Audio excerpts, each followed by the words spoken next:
Okay, ma'am, let's start now and we'll let others join meanwhile.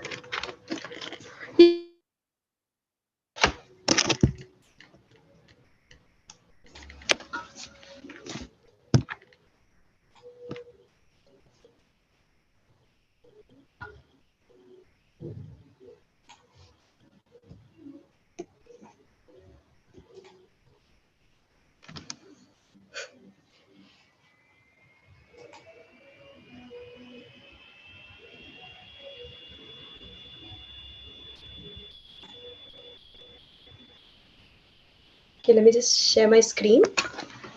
Okay, ma'am. Meanwhile, I'll introduce everyone to today's talk. Yeah, yeah, sure. Good afternoon, everyone. I'm Panindra. I'm the creative volunteer. Today's talk is about bird watching and birding as a hobby. First, let me introduce you guys about the creative. Creative is a team of students, scientists, teachers, lecturers, and all of people. So we are actually basically people who has the hunger for gaining more knowledge. So we not only do science stuff, we also do a lot of architecture, culture, science is the base thing, but we include everything, even wildlife, just like what we're doing today regarding bird watching or something. Okay, so this is our 86th episode of the Creative Talks. We do it every weekend on Saturday. You can watch it in Zoom with us in a Zoom meeting, or you can watch it live in YouTube.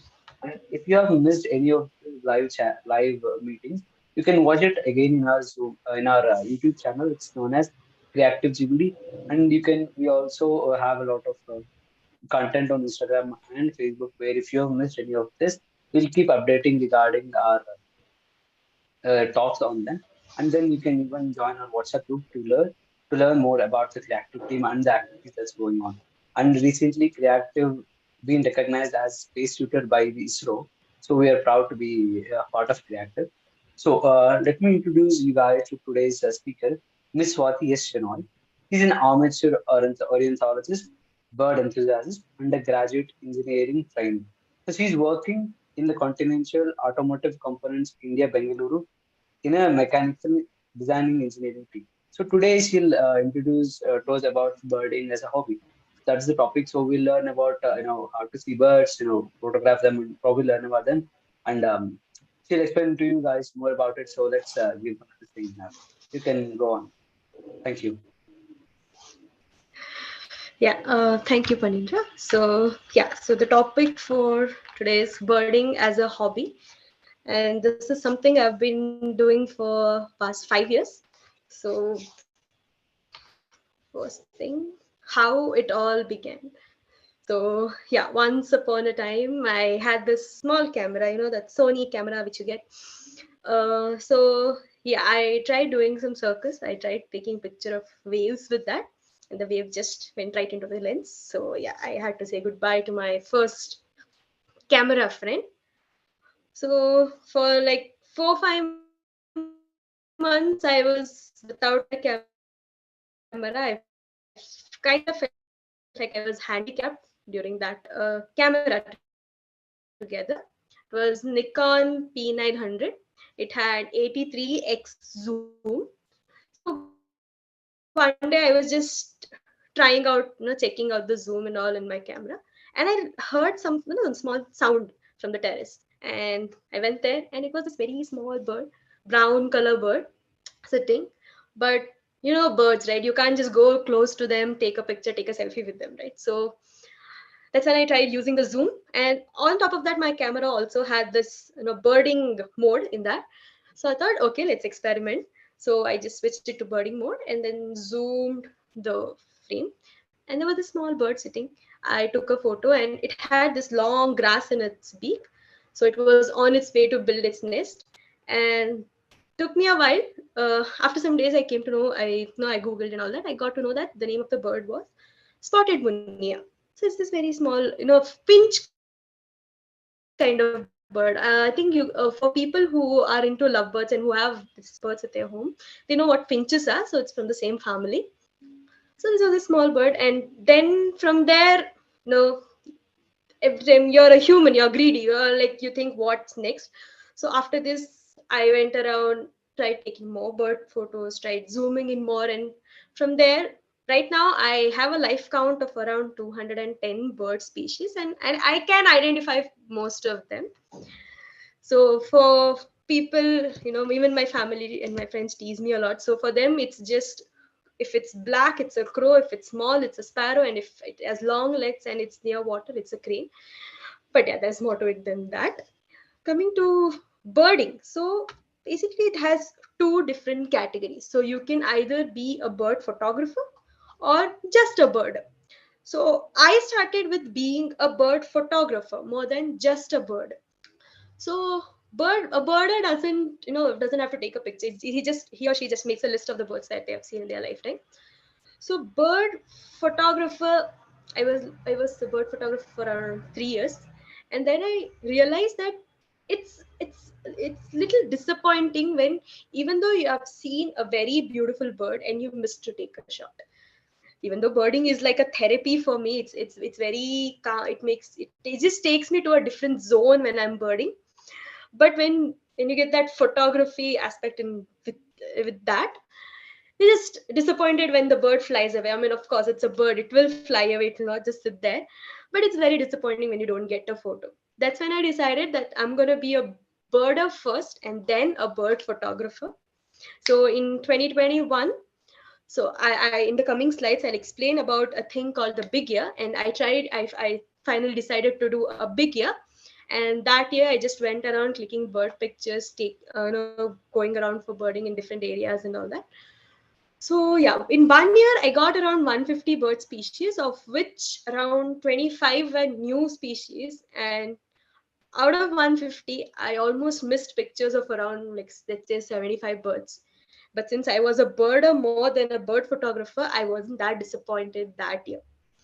So again, I'm not some professional birder or something. I'm just an amateur birder who just who was aiming for the stars and met birds on the way and just fell in love with the birds.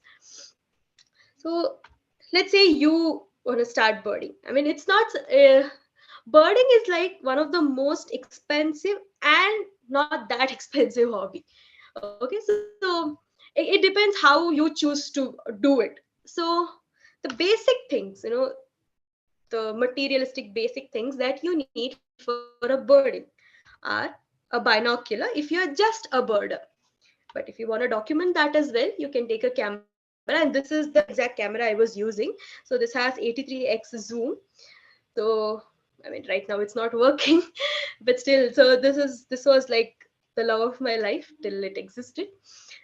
So these are the two things, for zooming in. And then there's something called Merlin Bird ID. It's an app. I'll talk about this in the coming slides. These are the main things you need as a birder. But if you're someone like me, you need 2-3 things extra. One, it's a water bottle. Please carry it when if you're going somewhere, somewhere around the trees and all, because I have done very weird things, like I've tried drinking water from a stream and all. So please don't do that. It's not good for health. So it's better if you carry a water bottle with you. And if you're hungry, you can also carry some biscuits and all. So these are the material things that you need for birding. But most importantly, what you need is patience. I was a very impatient person for a very long time, and then my mother pushed me into birding. And that's when I learned the art of patience. Even if it's a small bird, even if it's hiding in, behind a leaf, a green bird hiding behind a leaf, I can just sit there for hours waiting for that one perfect shot. So birding teaches you a lot of patience, and it's not just during birding, you'll also to be very calm after birding as well, because you're so happy that you got that photo. Second thing that you need is being quick. Birds, how fast birds are. They can, like, some of them, yeah, I agree, they are very lazy. They don't move, they just sit at one place, and you can, like, take as many shots as you can. But there are some other birds, these small passerine birds who just don't sit. And even if they do, it's for like 5-10 seconds max and not more than that. So that's when you have to be very quick. And the third one is observation skills. You can't actually see a bird if you're walking, looking at the floor. You have to be very observant. You have to, like, see the trees, what's happening, follow every small sounds, and do all those things. And again, if you're someone like me, there's one more thing that you need here, and that is acrobatic skills, because I have done things. I have actually went through the fence, that small gap between two wires, to take the picture of a bird. I have climbed the stairs ulta because I didn't want to miss the shot of one particular bird which was sitting right in front of me. So these are, the basic things that you need for birding in general. So let's just sum it up. One, something to zoom in so that you know what bird is sitting there. Then there's this app. I'll tell you about it in a while. Then main things: patience, quickness, and observation skills. So how do you spot a bird?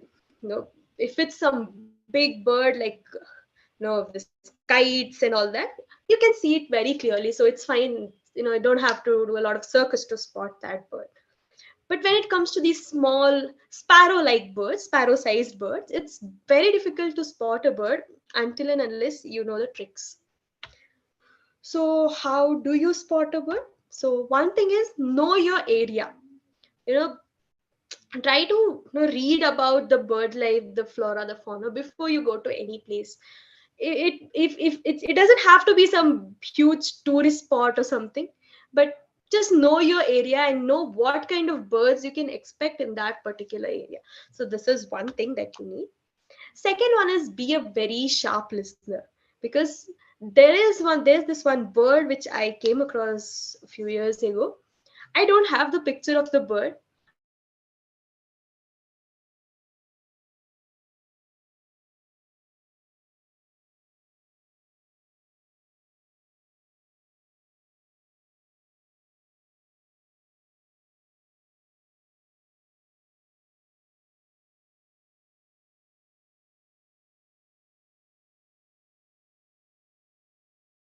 birding, I actually noticed that this bird was very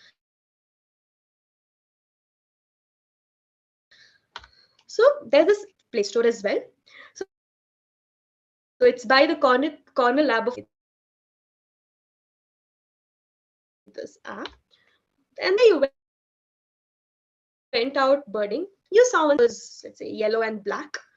You know how big it was. It was little bigger than sparrow, not as big as crow, but little bigger than sparrow. So it was somewhere around, medium sized. You see it sitting on a fence. I mean, the picture is clear in your mind, but you don't know how to tell it to Google. So this app has this feature called Start Bird ID. You can select the feature, you can put the dates, because birds migrate a lot, and especially during summers you'll not see a lot of birds. And also they change from season to season. So some of these birds, like, the birds of wetlands are the lake area, river area birds. These birds you can only see them during certain period of time. They won't be near that particular lake all year round. So when it's something like that, you have to put in the date so that it's easier for the app to, search for the bird you're looking for. So you can put in the date. You can add the location, because birds change from location to location as well. I'll talk about it in the coming slide. So that's one thing. Then you have to tell the app what was the size of the bird. I mean, they have a few checkpoints there. So it's either a small passerine sparrow like, or a blackbird, or a crow, or a duck or goose. So, and also they have checkpoints in between, so you can just select the size of the bird there, and then tell the app which color the bird was. And if you hit enter, it will give you all the suggestions for that particular area, and tell you which birds you can actually see there during that time. Let's say you are a bird photographer, you actually got to take the picture of the bird, but now you don't know the name. So this app also has this photo ID option where you can upload the picture. It will scan for all the details, where in the previous option you feed it. Here you can actually, it will take it from the picture except for date and the location. And then again it will give you a suggestion of the birds which look similar to that bird, and you can decide which bird. Or let's say you are just bored, but you are actually interested in birding and you want to learn more, or you are planning to go birding the next day. So the day before you can just use this explore bird option and try to learn more about the birds of a particular region. So when you open the explore page, this is how the page looks. So the first page is actually the installed bird pack. And this app is not only for Indian birds. You can download all the different bird packs for different countries. But since I am in India, so I only have the India bird pack. So you can see it here in the side. There's a strip here. So this is the different categories. So first one is for waterfowls like ducks and all that. This is for goose. This is for cranes. This is for pigeons. For bird of prey. So you have different categories. So you can search or go through it according to that. You see this very small three line here. That's the filter. First thing is for bird packs. If you have more than one bird pack, they also have in India also they have like only South Indian birds, North Indian birds. Those packs also they have, so you can download those as well. So since I have downloaded only India pack, so only one. I mean, there's only one option here. But there's one more filter, which is called the likely birds. So imagine you're going to Chikmagalur and you want to do birding there. So you can add the location there. And then you can also sort it based on most likely, by family, and alphabetical order. So most likely, so the most common bird around is a crow, let's say. So the crow will be on top. That's how it is. So like most likely to very rare, that's how it filters it out. So you can use this option as well for birding. Once you click on one of the birds, so spotted owlet is my most favorite bird. Okay, so once I went around for birding at a local park in our area, and my someone is like, I know, if you have that feeling where you feel like someone is watching you even though no one is around. But I was feeling that. And then I looked up and I saw this beautiful thing staring at me. So that was the same picture which was in the first slide. And this is one of my most favorite birds. So I just take spotted owlet as an example here. So if you open, here you can see different categories, right? So if you press on one of these, you'll get these options. So first one is ID/info. So first is you'll get the picture of the bird. I mean, not just one, there'll be more pictures if you slide this. Then you'll get a small information, small details like what sounds does it make, or something about its, how it behave, or something about its behavior. So that's something you'll get here. Then there's second option called sounds. So here you'll get most of the birds have two types of sounds. One is call, one is song. Okay, so these things can also be used while birding. So I recently went on a birding trip to Daroji. So the guide who was taking us, he had a small speaker and he had set it up outside his car, connected his phone to the speaker, and he was using this the same app, and he was playing the bird songs. And the birds outside were actually reacting to it, actually showing up. And this is not just something that he did. I have done it as well. So I heard one small sound of a bird called Rufus tree pie. And I didn't know what to do because I actually wanted a picture of that bird. So I thought, okay, let's just try it out. And I played the sound of Rufus tree pie. And in like 5 seconds, two birds actually showed up. They just flew out of the canopy, posed, and then left. So these birds, they actually do react. I don't know. I think it's kind of like cheating because they might think their mate is calling. But yeah, sometimes when you need a picture, you have to do this. So also you'll get to see nice, cool birds.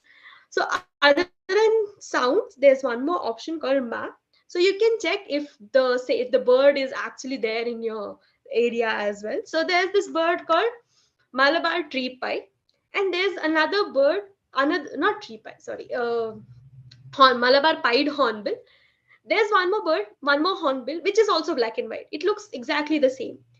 So one might think that you'll get confused. What if both of them show up?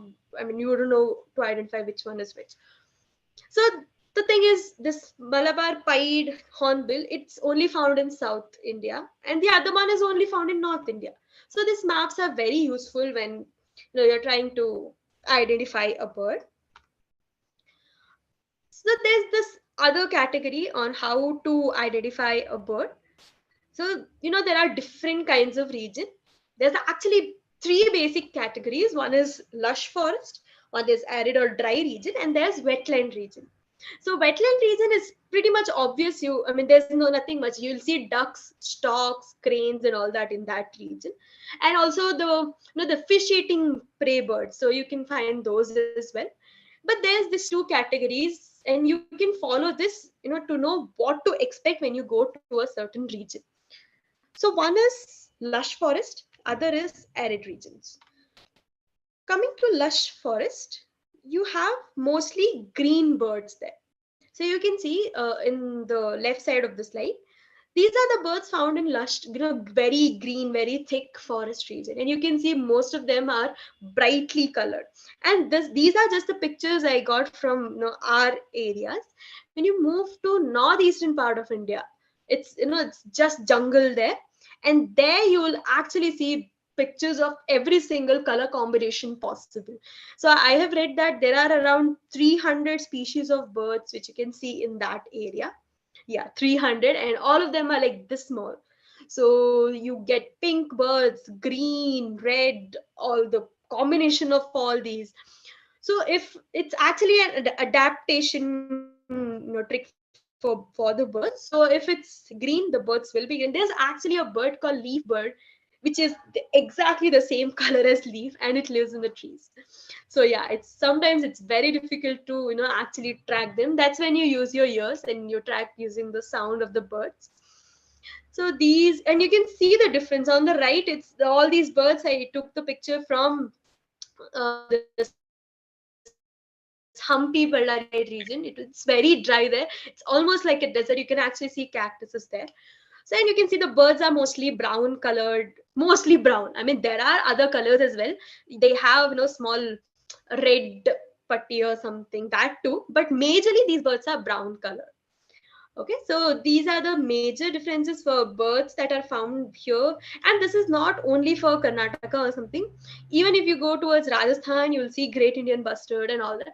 All the birds there are brown because it's very dry there. So it's for their camouflage. And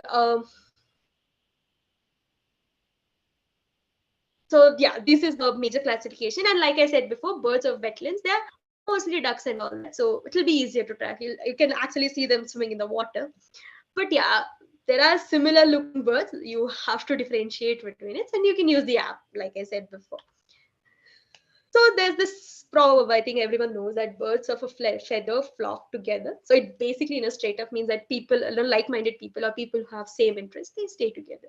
When I try to go looking for, sometimes go around, try looking for people, who are into birds and all that. But this is fine. So this is one thing. So these are few common birds that you can see in your locality. And the thing is, why I use that particular proverb before is because all these birds, they mostly travel together. So let's say you see a purple rumped sunbird, it is like 99% sure that all these other species will also be there as well. So the first one is purple rumped sunbird. And there's one more bird which looks exactly like this, except it won't have a purple rump. It's called crimson backed sunbird. And you can see and just one disclaimer, I took all these pictures, so these are my clicks. So this one, the second picture, it's of a Lotan sunbird. So you can see it has a longer beak than purple rump sunbird. So one day I was, in 2021, when I went on a birding spree, so I saw a similar looking bird. Let's say not even similar, it looked exactly the same, Lotan sunbird. But on looking closer, it had a smaller beak, and that made me wonder, like, what's happening here. So I have my rescue support, that app, so I just checked on it. So there's one more bird called purple sunbird, which looks exactly like this, but beak is smaller. But the thing is, it only looks exactly like this during its breeding season. Non-breeding season, it's just a normal yellow purple bird. But during breeding season, it's this beautiful iridescent colored bird, obviously to attract the female. That's also a major thing when you're going around looking for birds. So some birds, they change colors according to the seasons. It's not just chameleons, birds do that as well. But birds do it only to impress its mate. So this most of the birds, they look brighter.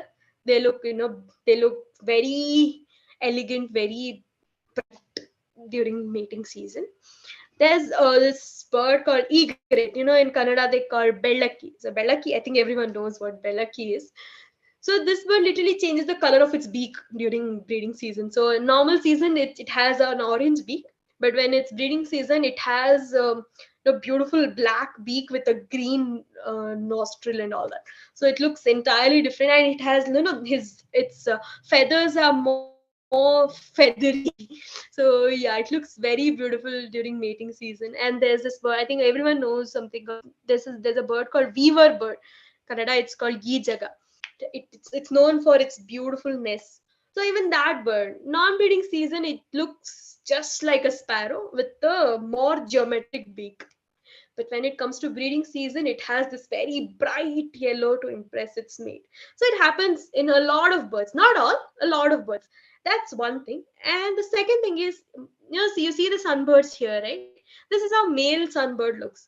Female looks kind of like tailor bird, just a different beak, but it looks kind of like a tailor bird. And that's something in birds, that male birds, it looks more beautiful, obviously, to attract the female.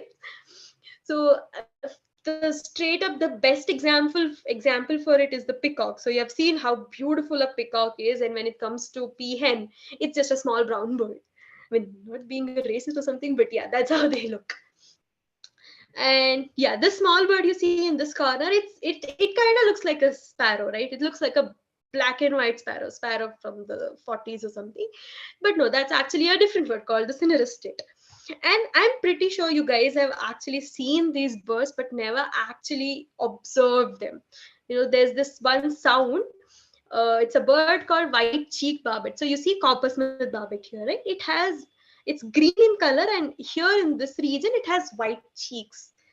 So it's like how cricketers apply their sunscreen during the sport. So that's how it looks. It looks like a green bird with sunscreen on its cheek.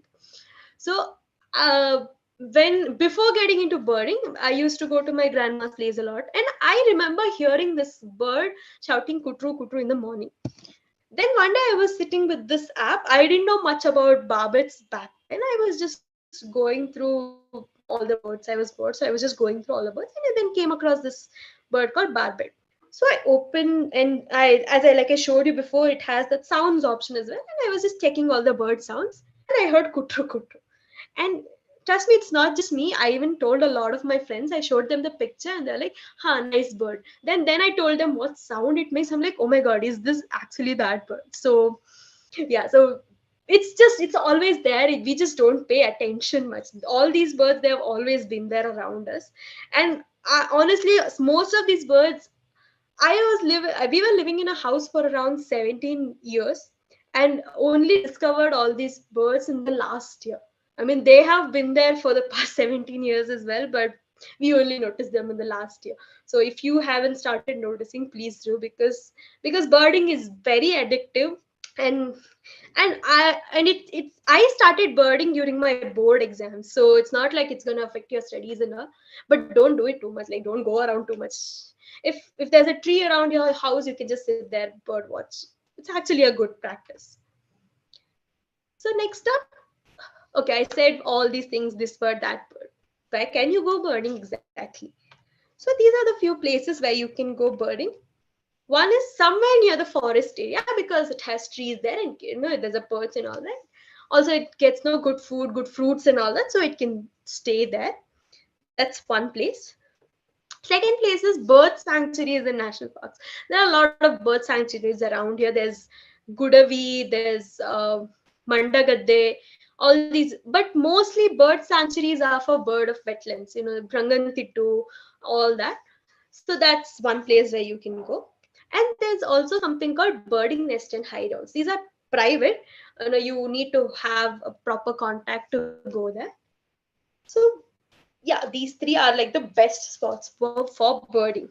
But thing is, one, it's very dangerous to go around forest area with a camera alone. So yeah, I wouldn't recommend that. Then second, bird sanctuaries, national parks, and even the private bird, all of them are ticketed. So in bird sanctuaries, sanctuaries, yeah, maybe you'll get to go birding there for like 100, 150 rupees. But when it comes to private birding nest and hideout, it's a little expensive. They almost charge around 1.5 to 2K for an hour and a half. But isn't this little too expensive for amateur birding? Because yeah, you've just started birding and all that. This is a little too expensive. So I'll tell you how I started birding. So instead of going to all these places, you can go to the local parks. How much they charge? Like 10 rupees, 20 rupees. You can just go around these local parks. Obviously, there'll be trees and you can just do birding there. In your house backyards or front yards, wherever you have a yard, so you can do birding there. Then there's lakeside and riverside. But here, just be careful. It'll be a little dirty and smelly since it's no lakeside and riverside. But you will actually get to see some beautiful birds in these areas. So, in short, you can go anywhere and everywhere with trees, or even if there's one single tree. But one thing that you have to keep in mind is it should be a fruiting tree. Okay, you can't just randomly go to one tree which doesn't have good fruits and can't expect a bird to be there. So there's this fig tree. The fig tree has a lot of birds. Most of the pictures I showed, most of the birds, and it's always around fig trees. There's fig tree. There's this curry leaf tree, banyan tree. All the big trees that has good fruit. And again, it doesn't have to be a really big tree because I've seen a lot of birds on curry leaf tree. You know how small a curry leaf tree is. It's not like some big banyan tree. So anywhere and everywhere with trees, and you'll find birds there. And this one. So I mentioned a few locations here. So I have just put up the pictures of the birds that I have taken in those particular locations. So firstly, I said forest area. So this is the picture of a bird called Malabar parakeet. Okay, so this is one thing my friends always taught me for, but still, this is whenever we were kids, we were told about the birds. The most common birds are whenever you ask a kid which is their favorite bird, they'll always say it's either a peacock or a parrot. So this is one small misconception. This is not a parrot. We have only one type of parrot in India, and it's like half of its size. It doesn't have a long tail and all. You can actually, if you download the app, you can check for it in that. So it's a small bird. It's called vernal hanging parrot. It's more like a day version of a brightly colored Batman. It's always ulta. That's why it's called a hanging parrot. So that's actually a parrot. So the birds that you actually see are parakeets.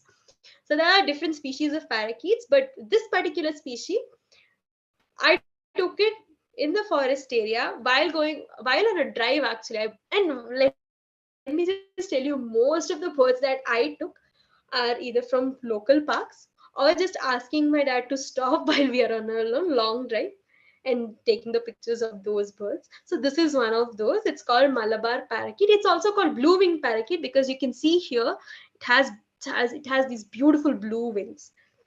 This is the picture I took at a bird sanctuary. It's called Gudavi Bird Sanctuary. That's where I went for my first experimentation when I got the new camera. I got my new camera in September, and October I went birding to this particular place.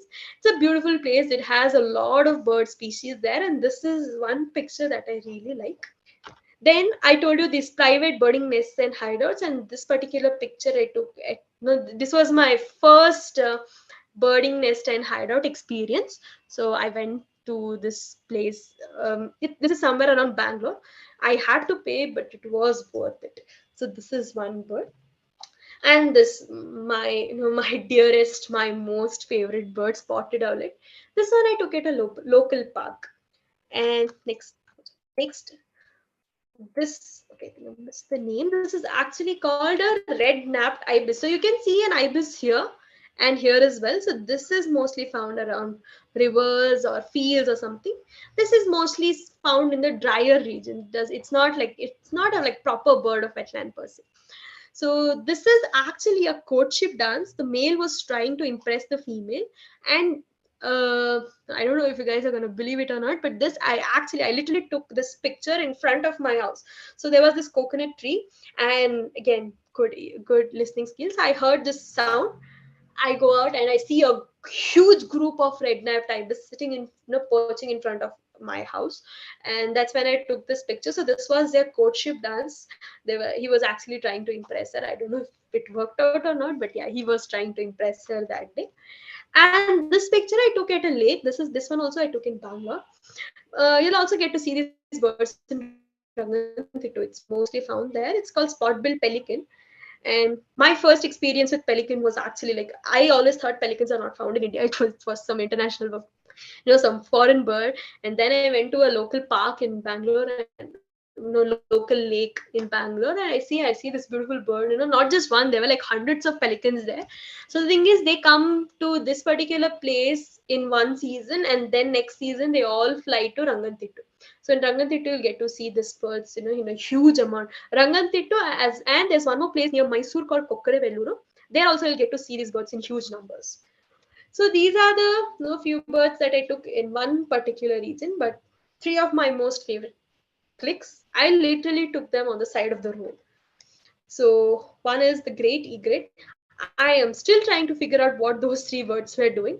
This is actually Mandagadde, Mandagadde Bird Sanctuary, but it's not like some secluded place, some place in the middle of the forest or something. It's literally on the side of the road. There's a river, Tunga River. It's flowing. There's a watchtower, and there are a few trees in the middle. It's like a small island in between. So you can go on the watchtower, and that's when I took this photo. I mean, if you guys have any captions for this, you can just tell it to me, because I seriously don't know what these birds were doing.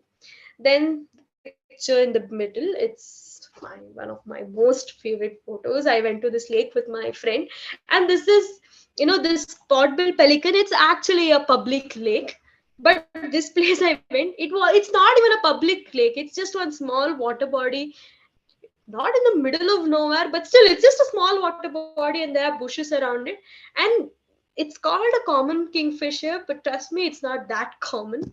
There's one more kingfisher called the white-breasted kingfisher, which is actually the most common kingfisher. So I always call this bird the uncommon common kingfisher. So this is one of my most favorite shots. And then Indian roller. This I went out with my cousin. We were just going around looking for birds on the side of the road.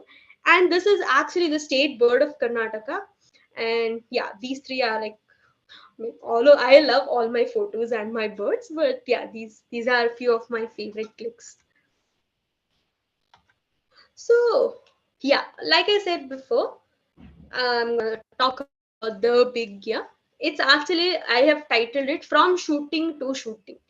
So yeah, it sounds pretty confusing. So let me explain. So the thing is, in America, they used to follow this tradition called Big Year. I think it was between Thanksgiving and Christmas, where they had a competition of who's gonna kill more number of birds in that particular time. So, some of these naturists and bird enthusiasts and all these people got together, and they're like, why should we shoot the bird when we can shoot the bird? So they still, still now they follow this thing there called the big year, where in one calendar year, you go around looking for birds, you make a list of all those birds, and at the end of the year, whoever has the most number wins. I mean, it's not like some huge award competition or something, but yeah, you will get a recognition if you do that.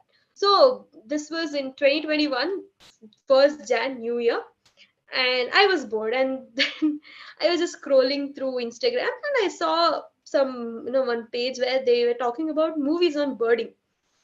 So I found this particular movie in that list, and I googled it, I watched the trailer, and I fell in love with it. So I downloaded the movie, I watched the movie, and then I thought to myself, why not do it this year? Because 2021, it was like post COVID, but still not out of COVID. So I'll obviously get a lot of birds, because you know, I mean, it was in the news that that one year a lot of animals, they came out of their hide, and they were like roaming around. So I thought, okay, why not try it out? So I went around. I mean, I didn't literally like didn't actually go around in the sense like travel a lot and all that. Only places I went was, there's one road near my house in Chikmagalur.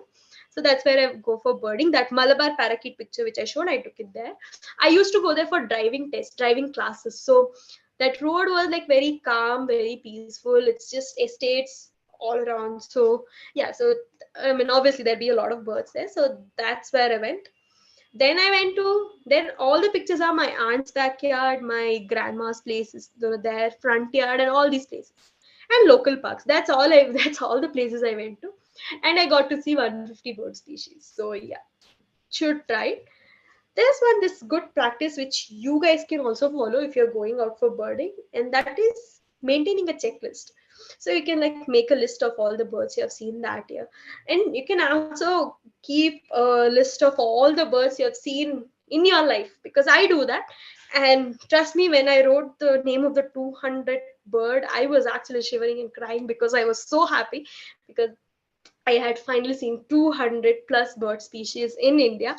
And this is just around, like the local places. I didn't even go to North India. I not even crossed Karnataka for this. So in India, there are around 1,300 to 400 bird species. But in your area, you can see, cover this first, and then after that, you can go to, other areas.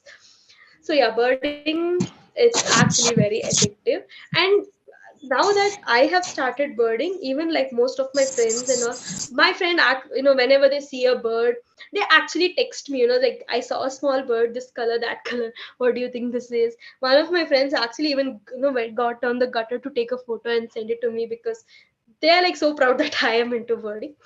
So yeah, so this is all about, basics of birding.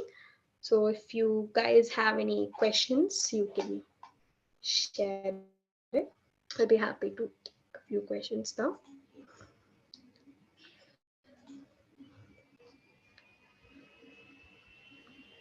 Can you Now, hear me? this is a Q&A, it's like a Q&A session. Anyone can ask if you want to interact or if you have any doubts.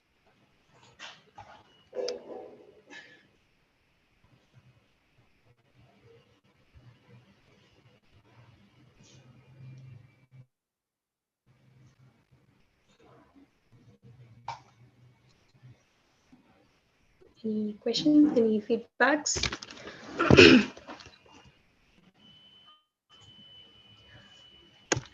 I mean, there are more stories about my birding, but the thing is, once I start, I don't stop. So I don't want to bore you people out. So until and unless you guys are also into birding and you guys are also that experience, you'll enjoy it.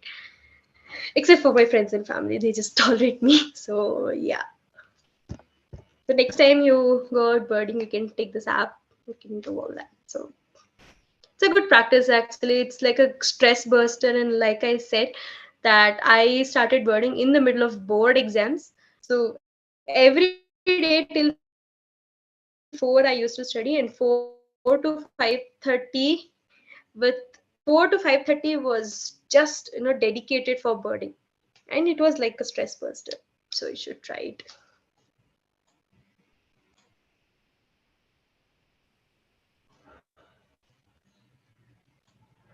So for the amateur bird enthusiast who just wants to just look at the birds. I mean, we can look at the birds even Yeah, near our homes and villages where you can spot many birds. It's not like we really have to go somewhere else to spot the birds, or we can spot the most exactly. birds. Yeah, but the main important thing that I learned, or not just everyone learned, is that we see parakeets, not parrots, most of the time.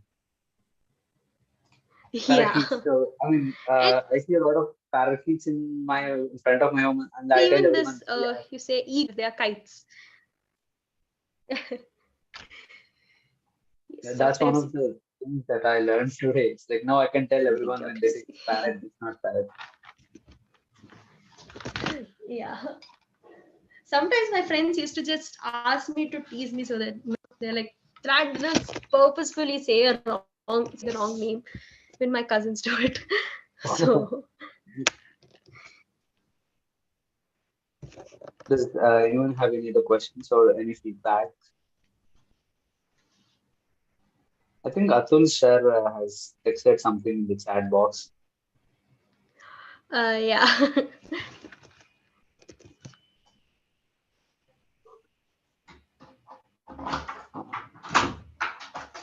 So if nobody has any Q&A, I think we can end the session. I think. Yeah, yeah, sure. Okay. Thank you so much for giving this info because it's really great insight for all the people watching this. And I hope Yeah, we thank you get for another the talk from this. opportunity. Yeah. Yeah, Okay. Thank you, thank you. everyone. I mean, if you have any further questions in the future, you can also text me on Instagram. I'm on Instagram. It's @sparkshenai. So you can also text me there. Also, I remember I shared the waves story. The idea was given by Atul Bhatt. So yeah, I have to give him credit for that. So and I said the lake part, and my friend is here, Sushant. So I went there with him. So yeah, so all the people who have been there through my birding journey are here. So it's great to have them here. So, Yeah, do you that's. organize any birding trips which others can join or something like I mean, if that? people are interested, yeah, sure, let's go. I mean, I haven't done all these things before, but yeah, if anyone's interested, yeah, let's meet someday and go out for birding because I'm like Okay. always ready for birding. Yeah, Okay, then I think we'll end the meeting. yeah, yeah, sure, sure. Thank you.